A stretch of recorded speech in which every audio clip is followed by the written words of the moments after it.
الحمد لله نحمده ونستعينه ونستغفره ونؤمن به ونتوكل عليه ونعوذ بالله من شرور أنفسنا ومن سيئات أعمالنا ومن يهده الله فلا مضل له ومن يضلله فلا هادي له ونشهد أن لا إله إلا الله وحده لا شريك له لا مثل له ولا مثال له ولا مثيل له ونشهد أن سيدنا وسندنا ومولانا محمدا عبده ورسوله المبعوث إلى الأسود والأحمر المنعوت بشرح الصدر ورفع الذكر صلی اللہ تعالی علی خیر خلقہ محمد وآلہ وصحبہ صلی اللہ تعالی علی خیر خلقہ محمد وآلہ وصحبہ الذین هم خلاصۃ العرب العربا وخير الخلائق بعد الأنبياء أما بعد فأعوذ بالله من الشيطان الرجيم بسم الله الرحمن الرحيم خلق الموت والحیات لیبلوکم ایکم احسن عملا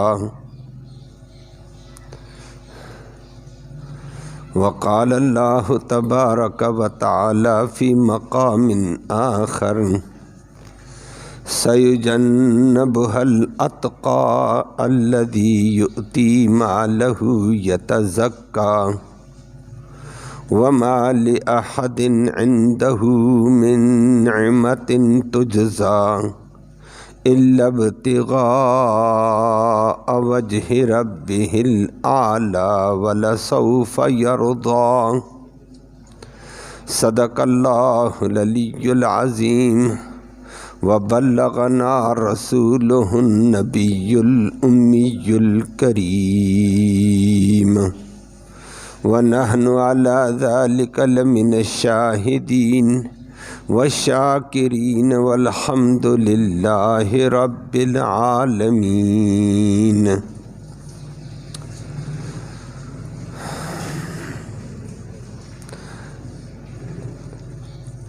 قابل ست تکریم و ست تعظیم معزز بزرگوں اور نوجوان بھائیوں،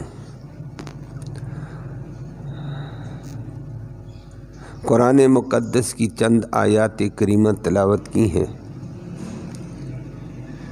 جن میں رب العالمین نے اخلاص کے ساتھ خالص اللہ کی رضا کے لیے عمل کرنے والے طبقے کی نجات کا فیصلہ کیا ہے کہ جو خالص اللہ کی رضا کے لیے چھوٹا عمل کرے بڑا عمل کرے، مقصود خالص اللہ کی رضا، فرمایا یہ دنیا میں بھی کامیاب آخرت میں بھی کامیاب ہے۔ اللہ ہمیں اخلاص للہیت کا جذبہ نصیب فرمائے اور اس کے مقابلے میں نموش سے، ریاکاری سے، دکھلاوے سے اللہ ان چیزوں سے ہم سب کو، ساری امت کو محفوظ فرمائے۔ خالص اللہ کی رضا کے لیے عمل ہوگا تو اللہ کے ہاں وہ اعلیٰ ترین درجہ ہے، اور اگر اس میں نموش آ گئی، دکھلاوا آ گیا، ریاکاری آ گئی، شہرت آ گئی، تشہیر بازی آ گئی، بڑے سے بڑا عمل ضائع ہو جائے گا۔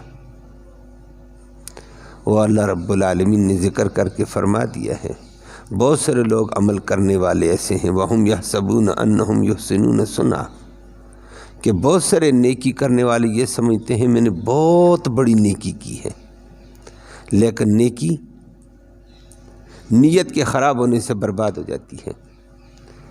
نیت میں اللہ کی رضا نہیں ہے، غیر کی بھی رضا ہے، تو غیر کی رضا کا خیال کیا، شرک کیا ہے۔ اولئک الذین حبطت اعمالہم، ان لوگوں کے اعمال ضائع ہیں۔ فلا نقیم لہم یوم القیامت وزنا، قیامت کے دن ریاکاری، دکھلاوے، نموش کے عمل کو ہم ترازو میں رکھیں گے، لیکن وزن ککھ کے برابر بھی نہیں ہوگا۔ ککھ تنکا، تنکے کے برابر بھی ان کا وزن نہیں ہوگا، کیونکہ وزن قیامت کے دن ان اعمال کا ہوگا جن میں اخلاص ہوگا۔ تھوڑا اخلاص تھوڑا وزن، اعلیٰ اخلاص ہوگا اعلیٰ وزن ہوگا۔ اللہ اکبر۔ نبی کریم صلی اللہ علیہ وسلم اس کے لیے ارشاد فرمایا، اور جس سے حضرات کی منقبت اور عظمت بھی نظر آتی ہے۔ نبی کریم صلی اللہ علیہ وسلم نے فرمایا ما منکم من احد، تم میں سے ایسا کوئی بندہ نہیں ہے، لو انفقت، اگر تم میں سے کوئی خرچ کرے، اتنا جتنا احدن ذہبن، احد پہاڑ اتنا سونا بھی تم میں سے کوئی خرچ کر دے، تو فرمایا میرے شاگردان، میرے صحابہ کرام کے ایک درہم کے خرچ کیے ہوئے کے برابر تم نہیں پہنچ سکتے ہو۔ کیوں؟ صحابہ کرام میں اخلاص تھا، وہ اخلاص تم کہاں سے لاؤ گے؟ اور وہ خالص اللہ اور اللہ کی رضا کے لیے جو کچھ ہوتا قربان کر دیتے تھے۔ ان کے پاس جو ہوتا تھا، ایک درہم تو ایک درہم دے دیتے، نہیں تو کپڑے لے کر آ جاتے، جان لے کر آ جاتے تھے۔ اسی لیے نبی کریم صلی اللہ علیہ وسلم نے فرمایا تم احد پہاڑ اتنا سونا بھی خرچ کرو، صحابہ کرام کے ایک دینار کے برابر بھی نہیں جا سکتے ہو، ایک درہم کے برابر بھی نہیں جا سکتے ہو۔ فرمایا عمل کی بڑائی کو چھوڑو، اخلاص کی بات کرو۔ اور احد پہاڑ کوئی چھوٹا سا پہاڑ تو نہیں ہے، احد پہاڑ 7 کلومیٹر پہ پھیلا ہوا ہے، اتنا بڑا سونا کون خرچ کرے گا؟ لیکن فرمایا اتنا بھی کر لو، پھر بھی صحابہ کے اخلاص کے برابر نہیں جا سکتے ہو۔ صحابہ میں اخلاص تھا، اخلاص کی وجہ سے چھوٹا عمل بڑا، اور اخلاص کے بغیر بڑا عمل بھی چھوٹا۔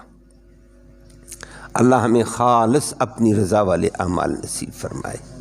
اخلاص کے عمل میں قوت اور طاقت ہے، وہ دنیا میں بھی اللہ اس کا اثر دکھاتے ہیں، آخرت میں بھی اس کا اعلیٰ اثر ہوگا۔ دکھاوے نموش میں تباہی آ جائے گی، اور اللہ نے ذکر کر کے فرما دیا ہے خلق الموت والحیات لیبلوکم ایکم احسن عملا، یہ موت اور حیات پیدا اسی لیے کی ہے کہ تم میں سے کون اخلاص والے عمل کرتا ہے، خالص اللہ کی رضا والا، خالص اللہ کی رضا، احسن عمل، اور محمد الرسول اللہ صلی اللہ علیہ وسلم کے طریقے کے مطابق ہو۔ فرمایا یہ تو زندگی امتحان والی ہے، تھوڑا عمل کر، زیادہ عمل کر، چھوٹا کر یا بڑا عمل کر، کہ اللہ کے ہاں برت عظمت اس کو نصیب ہوتی ہے جس میں اخلاص ہوگا۔ اللہ ہم سب کو اخلاص نصیب فرمائے، اور اخلاص کے ساتھ خالص اللہ کی طرف توجہ کی جائے، اللہ کی طرف سے رحمتیں، برکتیں متوجہ ہو جاتی ہیں۔ اللہ امام ابو داؤد رحمہ اللہ ایک بہت بڑے محدث، بہت بڑے عالم حدیث کے گزرے ہیں، اللہ ان کے درجات کو بلند فرمائے۔ بڑے محدث تھے، اور حدیث کی کتابوں میں معتبر کتاب سنن ابی داؤد بھی انہوں نے لکھی ہے، بہت بڑی کتاب ہے، پوری دنیا میں پڑھائی جاتی ہے۔ دنیا کی معتبر کتابیں جو حدیث کے اندر مانی جاتی، ان معتبر کتابوں میں سے ایک کتاب ہے، کہ چوٹی کے درجے کی 6 کتابیں ہیں حدیث کی، باقی بھی ہیں لیکن چوٹی کے درجے کی، بڑے درجے کی 6 کتابیں ہیں۔ ان میں سے الصحیح للامام البخاری، الصحیح للمسلم، الصحیح سنن ابی داؤد، امام ابو داؤد کی کتاب ہے، بہت بڑا عالم ہے، لاکھوں حدیثیں یاد تھیں، ان حدیثوں سے نچوڑ رکھ کر سنن ابو داؤد میں اس نے رکھا ہے۔ زندگی بھر دین پڑھنے پڑھانے میں، حدیث پڑھنے پڑھانے میں، دین کی خدمت میں گزری تھی۔ اللہ فاقے بھی برداشت کیے، سب کچھ برداشت کیا، دین کی خدمت کرتے رہے۔ لیکن زندگی کا ایک عجیب واقعہ آتا ہے۔ امام ابو داؤد رحمہ اللہ خود نقل فرماتے ہیں کہ میں اللہ کی قدرت پر حیران ہوا ہوں۔ زندگی میں بڑے پیچ و تاب آئے ہیں، بڑے حالات آئے ہیں، لیکن امام ابو داؤد رحمہ اللہ فرماتے ہیں میں ایک دفعہ سمندر کے کنارے کھڑا تھا کشتی کے انتظار میں کہ کشتی آ جائے گی، بیٹھوں گا، پار جانا ہے۔ تو سمندر میں بڑا بادبانی جہاز لگا، تو وہ چھوٹی سواریوں کو چھوٹی کشتیاں اتارتی لاتی رار، پھر پار، درمیان میں آگے پیچھے چھوٹی کشتیاں دوڑتی ہیں، بڑا جہاز تو درمیان میں لگ جاتا ہے۔ تو وہ فرماتے ہیں جہاز کے قریب ایک بندہ، اس کو جوان بندہ تھا، تھوڑے فاصلے پر تھا مجھ سے، میں بھی انتظار میں ہوں، اس کو وہاں کھڑے چھینک آ گئی ہے، اور نبی کریم صلی اللہ علیہ وسلم کے سچے مبارک دین کا بہترین طریقہ یہ ہے چھینک آ جائے تو فوراً پڑھو الحمدللہ، کہ یہ چھینک بھی اللہ کی بڑی رحمت ہے، اور ہم انسان سوچ نہیں سکتا ہے، جو اللہ کرتا ہے وہ بہتر ہوتا ہے، اور کیسے کیسے ہمارے نظام سیدھے ہوتے ہیں ہم سوچ نہیں سکتے ہیں۔ کبھی کبھی بادی خوراک کھانے سے، اور کبھی کبھی چربی سے، کبھی کبھی چکناہٹ سے، اور کبھی ٹھنڈ سے، کبھی گرمی سردی کے عدم اعتدال سے شریانیں دبک جاتی ہیں، کبھی ان میں چکناہٹ آ جاتی ہے، کبھی کیا آ جاتا ہے، کبھی کیا آ جاتا ہے، اللہ چکناہٹ شریانیں بند تو بندہ خراب ہو جاتا ہے۔ ڈاکٹروں کے پاس چلے جاؤ، وہ کہتے ہیں رگیں بند ہوں گی، ہم کچھ نہیں کر سکتے ہیں۔ تم کچھ نہیں کر سکتے ہو، رگیں پیدا کرنے والا بہت کچھ کر سکتا ہے، وہ بڑا کریم ہے۔ اب بندے کے بعض دفعہ فرحت بھی ہو جاتی ہے، بعض دفعہ تھوڑی سی گرمی لگتی ہے، اور وہ رگوں پہ اثر آ جاتا ہے، اور کچھ ہی اثر سے متاثر ہوتی ہے نا، بندے کو چھینک آتی ہے، چھینک آئی نا، جو بند شریانیں تھیں ساری کھل گئیں۔ کیسا کریم ہے وہ۔ اب ڈاکٹروں کے پاس جانے کی بھی ضرورت ہے، پریشانی کی بھی ضرورت نہیں رہی۔ فرمایا بند شریانیں اس رب نے کھولی نا، بادی کا اثر ہو گیا، بادی خوراک کا بھی اثر ہو جاتا ہے، اور کبھی چکنائی کا اثر ہو جاتا ہے، کبھی ٹھنڈک گرمی سردی کا اثر ہو جاتا ہے، خوراک کی عدم اعتدالی سے بھی رگیں دباؤ میں آ جاتی ہیں۔ اب رگیں کھلیں، کتنی مہربانی اس نے کی ہے، خون چل پڑا، بندش ختم ہو گئی ہے۔ تو فرمایا اس پر کیا پڑھا کرو الحمدللہ۔ یہ ہمارے سچے نبی کا سچا بہترین طریقہ ہے۔ نبی کا ہر دین خیر والا، ہر طریقہ خیر والا۔ اسی لیے اللہ نے فرما دیا خلق الموت والحیات لیبلوکم ایکم احسن عملا۔ اللہ نے یہ زندگی موت حیات اس لیے تم میں سے اچھا عمل، نبی کے طرز والا عمل کون کرتا ہے۔ اللہ نے یہ دیکھنا ہے کہ نبی کے طریقے کے مطابق میرے پاس کون آ رہا ہے۔ اللہ ہمیں نبی کریم صلی اللہ علیہ وسلم والا طریقہ نصیب فرمائے۔ اب اس جوان نے، تیسری صدی کا دور ہے، اسلامی دور ہے، دین والے لوگ تھے، اس کو وہاں چھینکا، اس نے ٹھنڈے دل سے محبت کے ساتھ جوان نے پڑھا الحمدللہ، زبردست خوشی کے ساتھ ہونا بھی چاہیے۔ اللہ کی تعریف کی ہے، اللہ کا شکر ادا کیا ٹھنڈے دل سے۔ ادھر امام صاحب جوان آدمی ادھر بولے تو اس کی آواز ہوتی ہے ماشاءاللہ، پھر جلال کے ساتھ بولے، خوشی کے ساتھ بولے تو اس کی ایک آواز۔ امام صاحب سمندر کے کنارے کشتی کے انتظار میں کھڑے تھے، ان کو آواز یہاں آ گئی ہے کہ جوان نے الحمدللہ کہا، اور بڑے ٹھنڈے دل سے کہا، میٹھے طریقے سے کہا، اخلاص سے بھرپور کہا۔ اس کو جواب دینا چاہیے، نبی کا سنت یہ بھی ہے، جواب دو آگے، اور جواب میں کیا کہنا پڑتا ہے سننے والے کو، یرحمک اللہ، اللہ تیرے اوپر رحم کرے، تو نے میرے رب کی تعریف کی ہے۔ بہترین طریقہ، کیسا محبت والا طریقہ ہے اللہ کے نبی کا۔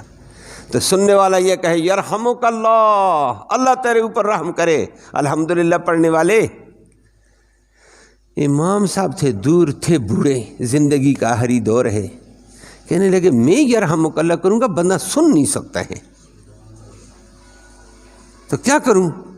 کسی قریب سے گئی، اس کو 3 دینار دیے، 3 درہم دیے کہ یار مجھے جلدی اس جوان کے پاس پہنچا دینا، مار چپا ایک دم پار کر بیٹھے۔ 3 درہم کے بدلے میں وہاں گئے، اس کے قریب سے کسی گزری، ٹنڈ کاٹا، اس کو کہا یرحمک اللہ، او جوان اللہ تیرے اوپر رحمتیں کرے اور تو نے میرے رب کی تعریف کی ہے۔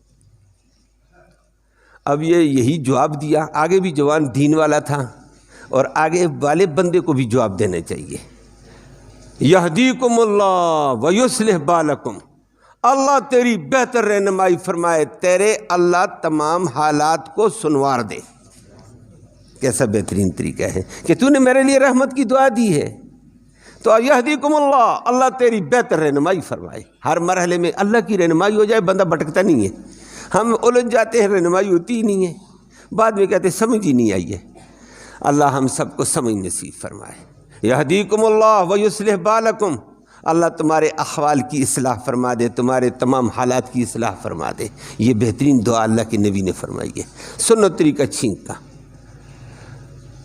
تو امام ابو داؤد رحمہ اللہ نے جوان کی محبت برے لہجے میں الحمدللہ کو سنا کہ یہ تو محبت کے برے لہجے میں اخلاص کے ساتھ اس نے محبت کے ساتھ الحمدللہ کہا، مجھے بھی نبی کی سنت پورا کر کے اس کو جواب سنانا چاہیے۔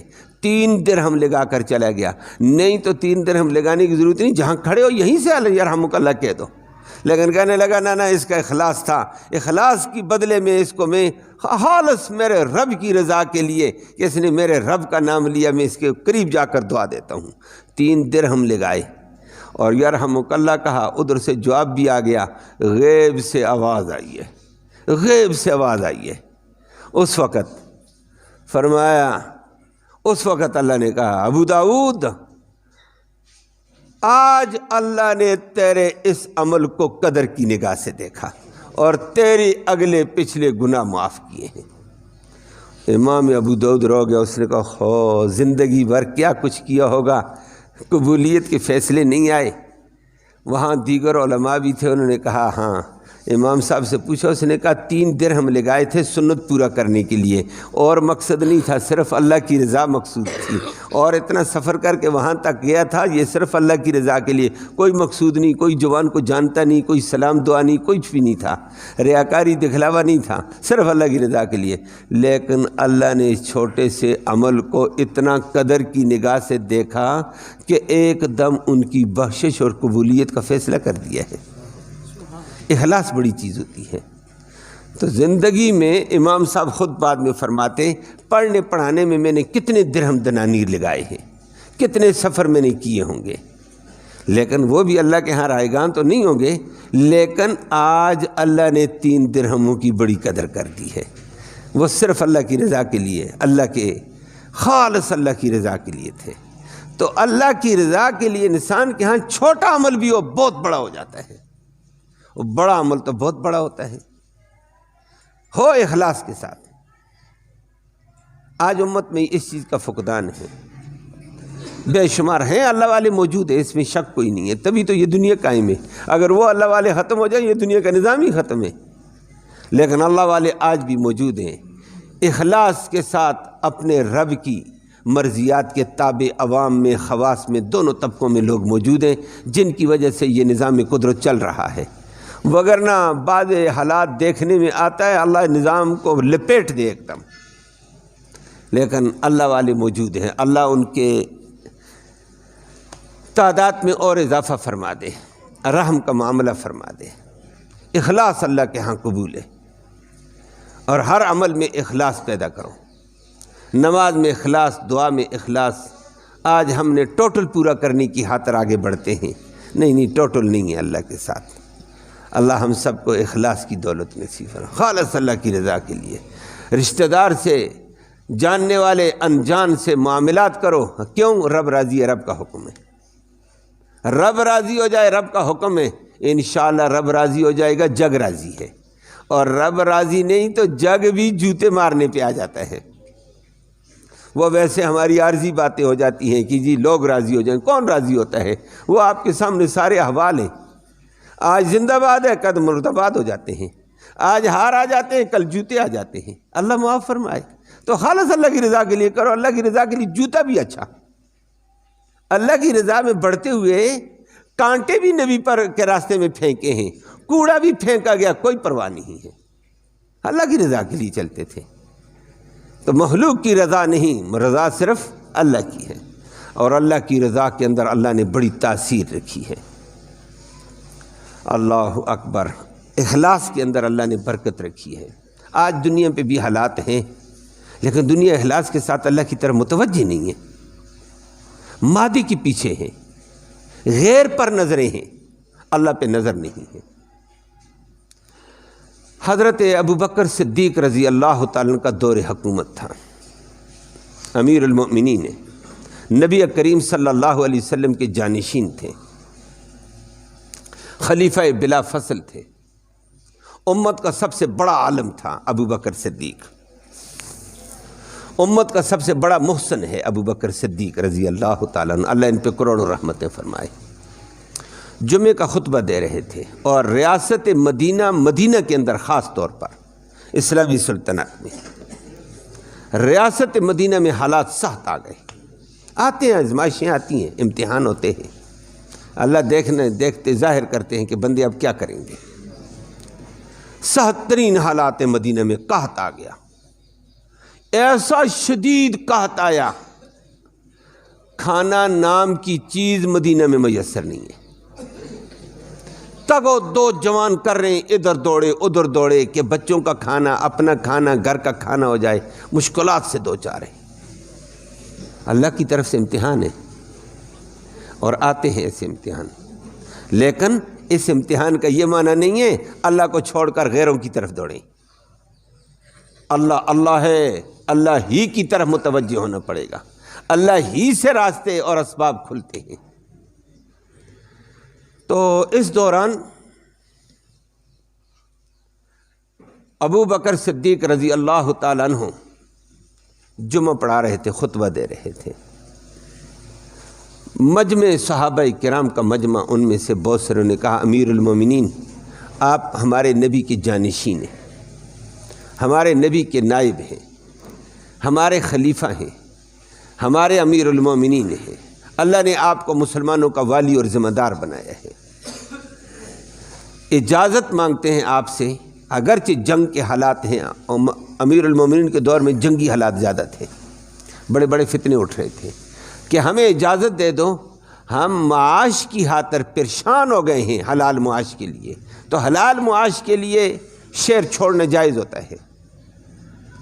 حلال معاش کے لیے شہر چھوڑنا جائز ہے، اور اعلیٰ کے لیے شہر چھوڑنا جائز نہیں ہوتا. گزارا ہو تو پھر اپنا چپ کر کے کام کرو. تو فرمایا کہ ہمیں اجازت دے دو، ہم مدینہ سے باہر جاتے ہیں، معاشی حالات بڑے تنگ ہیں. ایک دو نے کہا، پھر پیچھے بہت ساروں نے کہہ دیا ہاں امیر المومنین، ہاں امیر المومنین. امیر المومنین چپ کر کے سب کو دیکھنے لگا. مختلف آوازیں آئیں، مختلف اجازتیں سننے میں آئیں. امیر المومنین نے کہا بات سنو، تم مدینہ والے ہو، نبی کے شاگرد ہو، حالات جیسے کیسے آ جائیں گے، حالات جیسے کیسے آ جائیں گے، مدینہ کو دنیا کی خاطر نہیں چھوڑا جاتا ہے، دین کے لیے چھوڑا جائے گا مدینہ کو. وہ صحابہ جہاد کے لیے جاتے تھے، وہ دین کے لیے جاتے تھے. فرمایا نبی کریم صلی اللہ علیہ وسلم کی تمہیں حدیث یاد نہیں ہے کہ فرمایا من اصبر علی لاواء المدینہ، مدینہ کے مصائب پر جو جم کر مدینہ میں رہے گا، قیامت کے دن محمد الرسول اللہ اس کا شفیع بن کر آئے گا، اور کامل قسم کی سفارش قبول ہوگی. فرمایا نہیں، اور فرمایا اگر اس حالت میں موت بھی آ گئی تم شہید ہو. حدیث سنائی، لوگوں کو کہا کسی کو مدینہ چھوڑنے کی اجازت نہیں ہے. جیسے کیسے حالات ہیں یہیں رہو، دنیا کے لیے مدینہ نہیں چھوڑا جائے گا۔ البتہ اگلی بات ہے تم پریشان ہو، میں بھی آپ کی وجہ سے پریشان ہوں کہ میری رعیت پریشان ہے، میری قوم پریشان ہے، میرا مسلمان پریشان ہے۔ اللہ اکبر۔ خطبہ جمعہ کے اختتام کے ساتھ ہی مجمع تھا صحابہ کا، خطیب تھا ابو بکر صدیق رضی اللہ تعالیٰ عنہ، ممبر رسول اللہ کا تھا صلی اللہ علیہ وسلم۔ ابو بکر نے تڑپ کر اخلاص سے ہاتھ اٹھائے، یا اللہ آزمائشوں کی آخری حد ہو گئی ہے، بڑے بڑے لوگ مدینہ کو چھوڑنے کی درخواستیں کرتے ہیں، اللہ غیب سے روزی کے، آسانی کے، فرحت کے فیصلے فرما دے۔ تڑپ کر دعا کرنے والا ابو بکر صدیق تھا، رو رو کر دعائیں کر کے آگے آمین کہنے والے حضرات صحابہ کرام مسجد نبوی کے نمازی تھے۔ تڑپ کر دعا کی ہے، فرمایا خالص اللہ کی رضا کے لیے اللہ کی طرف متوجہ ہو جاؤ، حالات کو چھوڑو، حکومت یہ کرے گی، فلاں یہ کرے گا۔ یہ حکومت کا ذمہ دار دعا کر رہا ہے، کہتا ہے میں کچھ نہیں ہوں، دنیا کچھ نہیں، سب کچھ اللہ ہے، اللہ کی طرف متوجہ ہو جاؤ، باقی میں اسلام کے تحت رہتے ہوئے تمہیں باہر نہیں جانے دوں گا، میرا حکم چلتا ہے، اسلامی مزاج کے مطابق حکم دوں گا۔ بند کر دیا سب کو، اللہ اکبر۔ سب بند ہو گئے، سب آمین کرنے والے تھے۔ خطبے کے ساتھ ہی 2 رکعت پڑھائی فرض، صحابہ باہر نکلے کہ بھائی ٹھیک ہے جمعہ ہو گیا، باہر نکلتے ہیں، باہر سے ایک بہت بڑا قافلہ گرد و غبار اڑتا ہوا آیا، اللہ اکبر۔ بڑے بڑے تاجر باہر نکلے ہیں، یہ کیا ہے؟ قافلہ آ گیا، کوئی بڑا مال آیا کہیں سے، شام سے مال آ گیا، بحرین سے مال آ گیا ہے، بڑی تگ و دو تاجروں نے کی ہے۔